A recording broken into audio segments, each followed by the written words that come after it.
اس لیے کہ آدمی یا تو داعی بن کر دنیا میں جیے گا یا مدعو بن کر کے جیے گا. یا تو اس کی زندگی میں دعوت ہوگی تو وہ کسی سے متاثر نہیں ہوگا کتنے ہی برے ماحول میں کیوں جائے. اور اگر دعوت نہیں ہوگی تو مسلمان گھر میں مسلمان ملک میں رہ کر کے یہ باطل سے متاثر ہو کر زندگی گزارے گا. اس لیے کہ دعوت جو ہے وہ قلعہ ہے جس سے آدمی کی حفاظت ہوتی ہے باطل کے اثرات قبول کرنے سے. اس کے لیے اس کام کو اچھی طرح سیکھنا ہے. اور دعوت کے ذریعے سے جو غرض ہے 6 نمبر کی وہ یہ ہے کہ اپنی جان اور مال کا استعمال ایسا بن جائے جس راستے پر حضور صلی اللہ علیہ وسلم نے پوری امت کو لگایا ہے. اور جان مال کے دھوکے سے نکلنے کے لیے 6 نمبر ہے کہ جان مال میرا ہے, جہاں چاہو لگاؤ, جتنا چاہو لگاؤ اور جب چاہو لگاؤ, اس دھوکے سے ہم نکلے کہ جان مال اللہ کی طرف سے امانت ہے میرے ہاتھ میں, اور اس کے لگانے کی ترتیب حضور صلی اللہ علیہ وسلم کے ذریعے سے آپ نے امت کو سمجھائی ہے. میں اپنی جان مال ویسی لگاؤں گا جیسے حضور صلی اللہ علیہ وسلم نے لگانے کے لیے کہا ہے. تو حضور پاک صلی اللہ علیہ وسلم نے امت بنانے کے لیے اور جہالت اور گمراہی کو ختم کرنے کے لیے اور ان کے سارے مسائل حل کرانے کے لیے آپ نے سب سے پہلے امت کی محنت کا رخ صحیح کیا ہے. آپ نے سب سے پہلے کیا کیا؟ محنت کا رخ صحیح کیا. اس لیے کہ اللہ نے دنیا کو محنت کی جگہ بنایا ہے. دنیا میں جتنی چمک دمک اور رونق نظر آ رہی ہے یہ انسانوں کی محنت کا ثمرہ ہے. انسانوں نے اپنی جان لگائی ہے, مال لگایا ہے, صلاحیتیں لگائی ہے, اپنے آپ کو دنیا کے پیچھے مٹایا ہے, جس کے نتیجے میں دنیا کی چمک دمک اور رونق نظر آ رہی ہے. اسی لیے حضور پاک صلی اللہ علیہ وسلم نے امت بنانے کے لیے اور امت کے سارے مسائل کے حل کرنے کے لیے آپ نے ان کی محنت کا رخ صحیح کیا. وہ صحیح رخ ہماری زندگی میں قائم ہو, اس کی مشق کے لیے ہم اللہ کے راستے میں نکلتے ہیں. تو آپ نے محنت کا کیا رخ صحیح فرمایا؟ آپ نے محنت کا یہ رخ صحیح فرمایا کہ ہر ایمان والا اپنی جان مال ایمان کے سیکھنے پر لگائے, ایمان کے پھیلانے پر لگائے, یعنی دعوت اللہ میں لگائے جتنا کہ دعوت کا تقاضا ہے. مکی زندگی میں انفرادی دعوت کا نظام تھا, مدنی زندگی میں اجتماعی دعوت کا نظام بنا, جس میں آپ نے 25 سے زیادہ سفر فرمائے اور اپنے صحابہ سے تقریباً 150 سفر کرائے. کن حالات میں کرائے؟ حالات یہ ہے کہ آپ کے گھر میں 2 مہینے ایسے گزرتے ہیں کہ جس میں چاند دیکھا نہیں گیا. یہ آپ کے گھر کا حال یہ ہے. مدینہ کا حال یہ ہے کہ پوری سب بھوک کی وجہ سے گر جا رہی ہے. کپڑوں کی اتنی کمی ہے کہ ایک دوسرے کی اوٹ پہ بیٹھتے ہیں تاکہ کسی کا سفر نہ کھل جائے. سواریوں کی اتنی کمی ہے کہ ایک سواری پر 10 سوار باری سوار ہوتے ہیں, پیدل چلتے ہیں, پیر پڑ گئے تو چتڑے باندھ کر کے چلتے ہیں. ان حالات میں آپ نے صحابہ سے 150 سفر کرائے. نزدیک کے, دور کے, تھوڑے وقت کے لیے, زیادہ وقت کے لیے, چھوٹی جماعت بنا کر, بڑی جماعت بنا کر. غرض یہ کہ جتنی دعوت کا نظام ہے وہ صرف تقاضے پر ہے, جتنا تقاضا اس کی تشکیل. جو کر سکتا ہے کرے, جو نہیں کر سکتا ہے وہ روئے. اس لیے کہ اسلام میں رہبانیت بھی نہیں ہے اور اسلام میں نفسانیت بھی نہیں ہے. رہبانیت پلنگ پنے کو کہتے ہیں کہ آدمی کچھ نہ کرے گھر والوں کے لیے بوجھ بن جائے. اس کی اجازت نہیں شریعت میں, اور بھیک مانگنے کی بھی اجازت نہیں ہے. اس لیے رہبانیت اسلام میں نہیں ہے اور اسلام میں نفسانیت نہیں ہے. نفسانیت کہتے ہیں مادہ پرستی کو کہ آدمی کی زندگی کا مقصد پیسہ بن جائے, کہ پیسہ آنا چاہیے, حلال سے آئے حرام سے آئے. فرمایا یہ نفسانیت ہے. جو غلط لوگوں کا شیوا ہے وہ بھی غلط لوگوں کا شیوا ہے.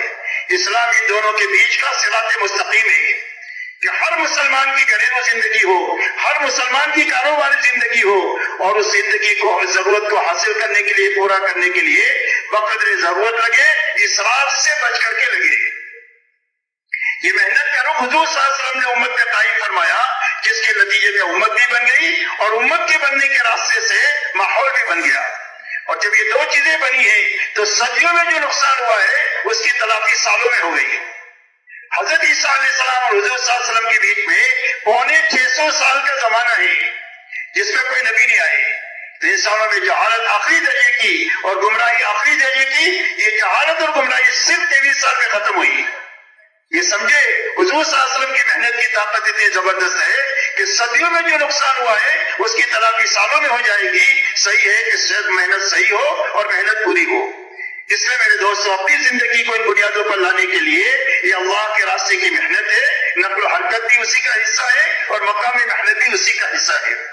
اب یہ 6 صفات ہماری زندگی میں آ جائے, اس کے لیے اللہ کے نبی صلی اللہ علیہ وسلم نے پوری امت کو جن اعمال نبوت میں، اعمال تربیت میں اور اعمال ہدایت میں لگایا ہے، جس کی وجہ سے یہ صفات زندگیوں میں آئی ہے، ان میں کا سب سے پہلا عمل دعوت اللہ ہے، دوسرا عمل تعلیم اور تعلم ہے، دین کو سیکھنا بھی ہے سکھانا بھی ہے، تیسرا ذکر اور عبادت ہے جس میں فرائض بھی ہے، واجبات بھی ہے، سنن بھی ہے، مستحبات بھی ہے، اسی کے ساتھ بھی خدمت ہے کہ اپنی جان مال سے اللہ کی مخلوق کو راحت پہنچانا۔ یہ اعمال نبوت میں آپ نے امت کو مشغول فرمایا، اور ان اعمال میں لگنے کے لیے کبھی نقل و حرکت میں رکھا، کبھی مقام محنت میں رکھا، اور اسی کے راستے سے یہ اعمال گھروں تک ہے، اور گھروں میں دینداری اسی اعمال کی برکت سے آئی۔ اب ان چاروں اعمال کی عملی شکل انفرادی بھی ہے، اجتماعی بھی ہے۔ ان اعمال میں اجتماعی طور پر ساتھ مل کر کرنے کے کام بھی ہے اور الگ الگ کرنے کے کام بھی ہے، اور یہ دونوں کی پابندی سے آدمی بنتا ہے۔ اللہ والے فرماتے ہیں اجتماعی عمل کی پابندی سے آدمی بنے گا، اور انفرادی عمل کی پابندی سے آدمی جمے گا، یعنی تربیت ہوگی، استقامت ہوگی۔ بھائی آپ لوگ کیا کر رہے ہیں؟ او بھائی آپ لوگ کیا کر رہے ہیں؟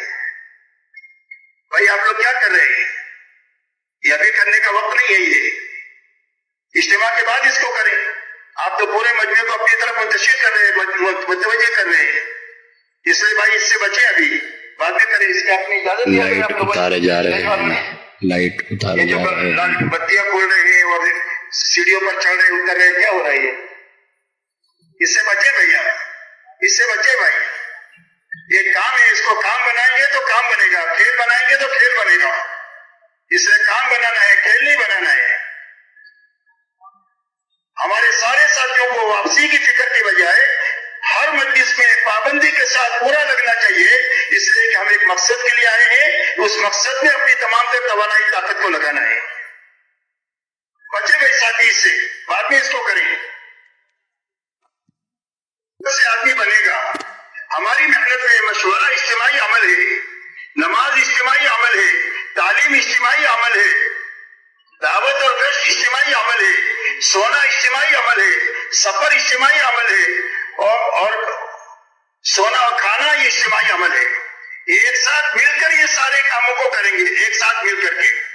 ہماری اس محنت میں انفرادی اعمال بھی ہے، جس میں نوافل کا اہتمام ہے، قرآن پاک کی تلاوت ہے، تسبیحات کا اہتمام ہے، اذکار مسنونہ کا اہتمام ہے، دعاؤں کا مانگنا ہے، انفرادی خدمت کی شکلیں ہیں، اسی کے ساتھ میں انفرادی سیکھنا سکھانا ہے، انفرادی فضائل کی کتابوں کا مطالعہ ہے، یہ انفرادی اعمال ہے۔ ان دونوں کی پابندی کے ساتھ ہر دن اپنا گزارنا ہے۔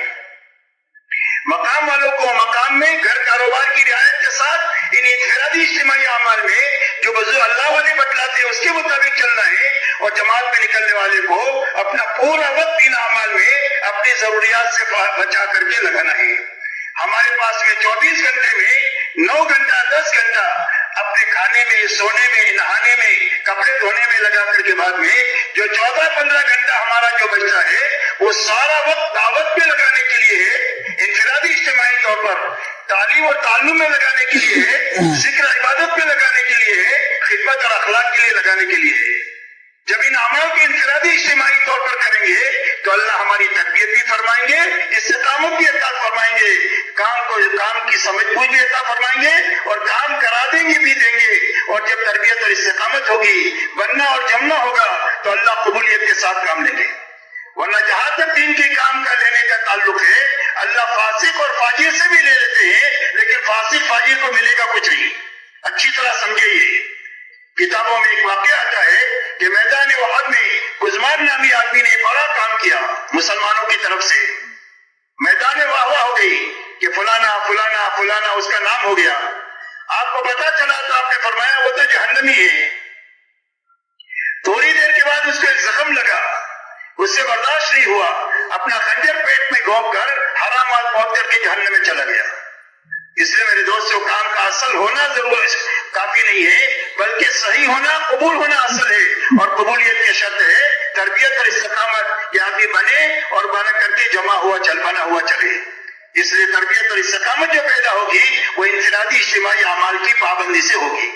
ابھی جو اعمال بتلائے گئے انفرادی اجتماعی، روزانہ ہر ساتھی اس دھیان کے ساتھ میں اپنا دن پورا کرے کہ یہ سارے کام پورے ہوئے یا کمی رہ گئی۔ اگر سارے کام تو تلافی کرے، تسبیح رہ گئی ہے تو تسبیح پڑھ کر سوئے، قرآن پڑھنا رہ گیا ہے تو قرآن پڑھ کر کے سوئے، اور جو بھی کمی کوتاہی رہی ہے اس کو پورا کر کے آدمی سوئے۔ اگر ایسا عمل چھوٹا ہے کہ جو رات کو ہو نہیں سکتا سونے سے پہلے اجتماعی عمل چھوٹا ہے، تو سچی پکی توبہ استغفار کر کے آدمی سوئے، اس لیے کہ جو کس کام کے کرنے کی خوشی نہ ہو اور جس کے چھوٹنے کا غم نہ ہو وہ کام نہیں ہوتا، اور اللہ کے جتنے وعدے ہیں وہ کام پر ہیں، اور کام بنے گا شکر اور استغفار کے راستے سے۔ حضور صلی اللہ علیہ وسلم سے اللہ نے بڑا کام لیا کہ آپ کے ہاتھوں اللہ نے دنیا میں دین کو قائم فرما دیا، ایسے سب حالات میں کہ جہاں پر دین کے پھیلنے کے کوئی امکان نہیں تھا، ایسے حالات میں اللہ نے پوری دنیا میں دین کو قائم کیا ہے۔ تو اتنا بڑا کام لینے کے بعد بھی حضور صلی اللہ علیہ وسلم کو اللہ تعالیٰ ان دونوں چیزوں کا حکم دے رہے ہیں۔ اذا جاء نصر الله والفتح ورأيت الناس يدخلون في دين الله افواجا فسبح بحمد ربك واستغفره انه كان توابا، کہ ہمارے نبی جی فتح مکہ ہو گیا اور اللہ کا دین، اللہ کی مدد آ گئی، اور فوج در فوج، گروہ در گروہ، قبیلے در قبیلے، ملک در ملک اسلام میں داخل ہونے لگے۔ اتنا بڑا کام ہم نے آپ سے لیا ہے تو آپ کیا کریں؟ فرمایا آپ ہمارا شکر ادا کریں، ہماری پاکی بیان کریں، ہماری تعریف بیان کریں اور استغفار کریں۔ یہ دو چیزوں کا آپ کو حکم دیا گیا۔ اس لیے میرے دوستو، اس شکر اور استغفار کے ساتھ اپنا ہر دن گزارنا، پورا ہوا ہے شکر کیا جائے، کمی رہی ہے تو تلافی کی جائے، تلافی نہیں ہو سکتی ہے تو سچا پکا استغفار کیا جائے۔ اس لیے ان اعمال کی پابندی کے ساتھ میں اپنا وقت لگانا ہے۔ اسی کے ساتھ میرے محترم دوستو، اب یہ جماعتیں ہماری جو جائے گی وہ جماعت کی شکل میں یہاں سے جائے گی، اس لیے کہ اللہ کی تائید اور مدد جماعت کے ساتھ ہوتی ہے، اور جماعت اس وقت بنتی ہے جب اس میں کوئی ساتھی ہو، اس کے اوپر ایک ذمہ دار ہو، جیسے مقتدی ہو اس کے ساتھ امام ہو تو کہیں گے جماعت ہو گئی۔ ایسی جماعت جو بنے گی وہ ذمہ دار کے ساتھ ہونے کی وجہ سے بنے گی۔ حضور صلی اللہ علیہ وسلم کا یہ حکم ہے کہ جب تم 3 آدمی ہو تو ایک آدمی کو امیر بنا دو، اس لیے سنت کے مطابق ہمارا سفر ہوگا۔ اور آپ یہ فرماتے ہیں کہ جس نے میرے امیر کی اطاعت کیا، امیر جو بنایا جاتا ہے آپ کے حکم کی وجہ سے بنایا جاتا ہے، سنت پر عمل کی نیت سے بنایا جاتا ہے، اس لیے فرمایا جس نے میرے امیر کی اطاعت کیا اس نے میری اطاعت کیا، اور جس نے میری اطاعت کیا اس نے اللہ کی اطاعت کیا، اور جو اللہ کی اطاعت کرے گا وہ جنت میں جائے گا۔ جماعت بھی نکلنے کے زمانے میں بھی اور مقام پر بھی ہر آدمی کے ساتھ میں اس کا نفس بھی ہے، شیطان بھی ہے۔ نفس سے حفاظت کے راستے سنت کا طریقہ ہے کہ سنت کے مطابق عمل کریں گے تو شیطان سے حفاظت ہو جائے گی۔ نفس کی تربیت کے لیے امیر کی اطاعت ہے اور مشورے کی پابندی ہے۔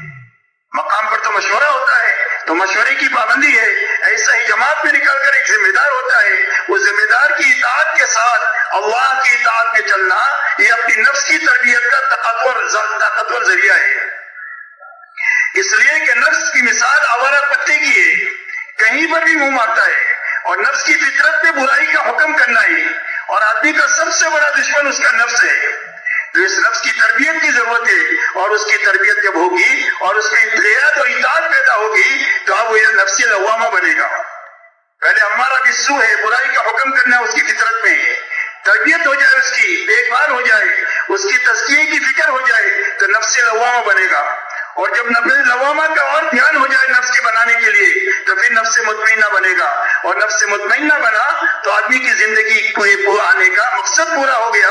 اس حالت میں اللہ سے ملے گا کہ اللہ اس سے راضی ہے، وہ اللہ سے راضی ہے، اللہ اپنے نیک بندوں میں اس کو شامل کر دیں گے اور جنت میں داخل کر دیں گے جو نفس مطمئنہ کے ساتھ جیے گا۔ تو اپنی نفس کی تربیت کے لیے امیر کی اطاعت ہے، امیر کی اطاعت کے ساتھ میں اپنا پورا وقت لگانا ہے اللہ کی اطاعت میں۔ اللہ کی نافرمانی میں کسی کی اطاعت کی اجازت نہیں ہے، یاد رکھیں۔ جب تک امیر اللہ کی اطاعت پر ہمیں ڈال رہا ہے، اطاعت کے کاموں پر ڈال رہا ہے، اس کی اطاعت کی جائے گی۔ تو ہماری نفس کی تربیت کے لیے امیر کی اطاعت ہے تاکہ اس راستے سے اللہ رسول کی اطاعت تک پہنچ جائے، جو مقصود ہے اسی سے ہماری دنیا آخرت بنے گی۔ چاہے وہ امیر اپنے سے علم میں کم ہو، عمل میں کم ہو، تجربے میں کم ہو، پرانے پن میں کم ہو، لیکن جس کو مشورے سے ذمہ دار بنایا دیا جائے اللہ کی فرما برداری میں اس کی اطاعت کرنی ہے، اسی سے آدمی کی تربیت ہے۔ پتھر پر ہیرا گھستا ہے، ہو سکتا ہے کہ ذمہ دار اپنی غلطی کی وجہ سے صحیح نہ چل سکے، لیکن جو اطاعت کرے گا اللہ اس کے ہاتھ میں اس کی تربیت فرما دیں گے۔ اس لیے حضور صلی اللہ علیہ وسلم نے اپنے آخر زمانے میں ایک جماعت بنائی تھی، جس جماعت میں اسامہ بن زید جو مجمع میں سب سے زیادہ چھوٹے تھے ان کو امیر بنایا اور ان کو ذمہ دار بنایا، جس میں حضرت عمر جیسے بڑے لوگ تھے۔ اس پوری امت کو تعلیم ہے کہ جو ذمہ دار تمہارا بنایا جائے اللہ کی اطاعت میں اس کی اطاعت کے ساتھ میں چلنا ہے، اس لیے ہمیں کی اطاعت سے چلنا ہے۔ اسی کے ساتھ میں نکلنے کے زمانے میں اپنی ضرورت کی ساری چیزیں اپنے ساتھ لے لینا ہے، اپنی ضرورت کی ساری چیزیں اپنے ساتھ لے لینا ہے، اپنا بستر ساتھ لینا ہے، اپنے کپڑے ساتھ لینا ہے، اپنا خرچ ساتھ میں لینا ہے، اپنے برتن ساتھ میں لینا ہے، پکانے کا سامان ہو سکتا ہے جہاں جائے وہاں آپ کو لینا پڑے، بہرحال جو بھی ہو اپنی ساری ضروریات لے کر چلنا ہے تاکہ نکلنے کے زمانے میں کسی سے کوئی چیز مانگنی نہ پڑے۔ سب سے پہلی بچنے کی چیز سوال ہے کہ کسی سے کوئی چیز نہیں مانگیں گے، نہ سوئی مانگیں گے نہ تاگا مانگیں گے۔ جو 4 مہینے کی جماعتیں ہیں وہ سوئی تاگا بھی اپنے ساتھ لے لیں تاکہ ضرورت پڑے کپڑے کو سینے کی تو کسی سے مانگنا نہ پڑے۔ اپنی تمام ضروریات کو ساتھ میں لے کر کے چلنا ہے تاکہ سوال سے ہم اپنے آپ کو بچیں۔ سوال سے اتنا بچنا ضروری ہے کہ حضور صلی اللہ علیہ وسلم کے بارے میں صحابہ فرماتے ہیں کہ آپ کے ہاتھ پر ہم نے بیعت کیا کہ ہم سوال نہیں کریں گے۔ تو کسی صحابی کا اونٹ چلانے کا گھوڑا نیچے گر جاتا تھا تو نیچے آدمی چلنے والے کو نہیں کہتے تھے کہ یہ گھوڑا مجھے دے دو، بلکہ اپنا اونٹ بٹھاتے تھے، گھوڑا لیتے تھے، پھر سوار ہو کر کے چلتے تھے۔ کہ حضور صلی اللہ علیہ وسلم نے سوال سے منع کیا ہے، ہم سوال نہیں کریں گے، ضرورت پڑے گی تو ہم اللہ سے کہیں گے۔ اس راستے میں دعائیں ایسی مقبول ہوتی ہے جیسے انبیاء بنی اسرائیل کی دعائیں قبول ہوتی تھی۔ اس لیے میرے دوستو، سوال سے اپنے آپ کو کلی طور پر بچانا ہے، پرانے کو بھی بچانا ہے، نئے کو بھی بچانا ہے۔ کسی آدمی کو مخلوق سے مانگنے کی اجازت نہیں ہے، اللہ سے مانگنے کا نام عبادت ہے اور مخلوق سے مانگنے کا نام سوال ہے۔ اس لیے پہلے سوال سے اپنے آپ کو بچانا ہے، دوسرا اشراف سے بچانا ہے۔ اشراف کہتے ہیں دنیا کی اور اپنے ساتھیوں کی اچھی چیزوں کی طرف للچائی ہوئی نگاہوں سے دیکھنا، اس سے اپنے آپ کو کلی طور پر بچانا ہے۔ دنیا میں حرام کو بھی نہیں دیکھنا اور دنیا کے حلال کو بھی نہیں دیکھنا۔ حضور صلی اللہ علیہ وسلم کو حکم دیا گیا کہ آپ اپنی نگاہوں کو نیچی رکھیں اور ان بے ایمانوں کو ہم نے جو سامان دیا ہے اس کی طرف اپنے آنکھیں پھیلا کر آپ نہ دیکھیں۔ یہ چند روزہ آزمائش کے لیے ہم نے دیا ہے اور جو اللہ نے آپ کے لیے رکھا ہے آخرت میں وہ بہت زیادہ ہے اور بہت باقی رہنے والا ہے۔ اس لیے دنیا کے حلال کو بھی نہیں دیکھنا اور حرام کو دیکھنے کی تو کوئی گنجائش نہیں ہے۔ دنیا والوں کے لیے حوالے کریں، ان ساری چیزوں سے بچتے ہوئے صرف اللہ میں لگنا ہے، نبی میں لگنا ہے اور آخرت میں لگنا ہے۔ توحید ہے، رسالت اور آخرت ہے، یہ 3 بنیادیں ہماری ایسی مضبوط کرنا ہے کہ جس کے راستے سے پورا دین حقیقت کے ساتھ زندگی میں آ جائے۔ اس کے لیے ہمیں دنیا سے اپنی نگاہوں کو پھیر کر کے چلنا ہے۔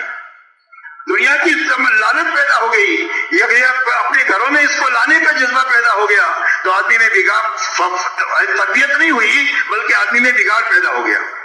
کسی گھر کو دیکھ کر جذبہ پیدا ہوا کہ واپس جا کر ایسا گھر بناؤں گا، ایسی گاڑی خریدوں گا، ایسی آفس بناؤں گا۔ یہ بنا نہیں، یہ بگڑ کر کے آیا ہے۔ ہم نکلے تھے اس لیے کہ بڑے بننے کا جذبہ ہمارا ختم ہو جائے اور مال کی محبت ہماری ختم ہو جائے۔ مال ہمارے جیب میں ہونا چاہیے، دل میں نہیں ہونا چاہیے، اور بڑے بننے کا جذبہ ختم ہو جائے۔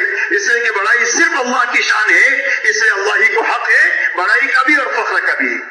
اس لیے دنیا کی تمام چیزوں سے اپنی نگاہوں کو بند کر کے اپنے اللہ میں، نبی میں اور آخرت میں لگنا ہے۔ اس لیے اسراف سے اپنے آپ کو بچانا ہے۔ تیسری بچنے کی چیز اسراف ہے۔ اسراف کہتے ہیں اپنی جان مال کو ضرورت سے زیادہ لگانے کا نام اسراف ہے اور بغیر ضرورت کے لگانے کا نام تبذیر ہے، اور مبذرین کو قرآن میں شیاطین کا بھائی بتلایا ہے۔ اس لیے ضرورت سے زیادہ لگانے کا نام اسراف ہے۔ آپ کی ضرورت 10 روپے میں پوری ہوتی ہے تو 12 روپیہ نہیں لگانا، 2 روپیہ اسراف ہے۔ آپ کا کام آدھے گھنٹے میں پورا ہوتا ہے، وہاں 35 منٹ نہیں لگانا، 5 منٹ اسراف ہے۔ تو اپنی زندگیوں کو اسراف سے پاک کرنا ہے۔ اس لیے کہ امت کا المیہ یہ نہیں ہے کہ جان مال نہیں ہے، جان مال بہت ہے، لیکن زندگی میں اسراف داخل ہو گیا۔ اور اسراف کی مثال اللہ والے فرماتے آگ کی آگ میں جتنا بھی لکڑی ڈالو ساری لکڑی کو یہ جلا دے گا، اس کا پیٹ بھرے گا ہی نہیں، وہ کہے گا اللہ، ایسا اسراف ہے۔ جب اسراف زندگی میں داخل ہو جاتا ہے تو ساری جانی مالی طاقت کو کھا لیتا ہے، نہ دعوت کے لیے بچے، نہ عبادت کے لیے بچے، نہ اخلاق کے لیے بچے، نہ اپنے بوڑھے ماں باپ کو یا بیوہ بہن کو سنبھالنے کے لیے بچے، اسراف ساری جانی مالی طاقت کو کھا لیتا ہے۔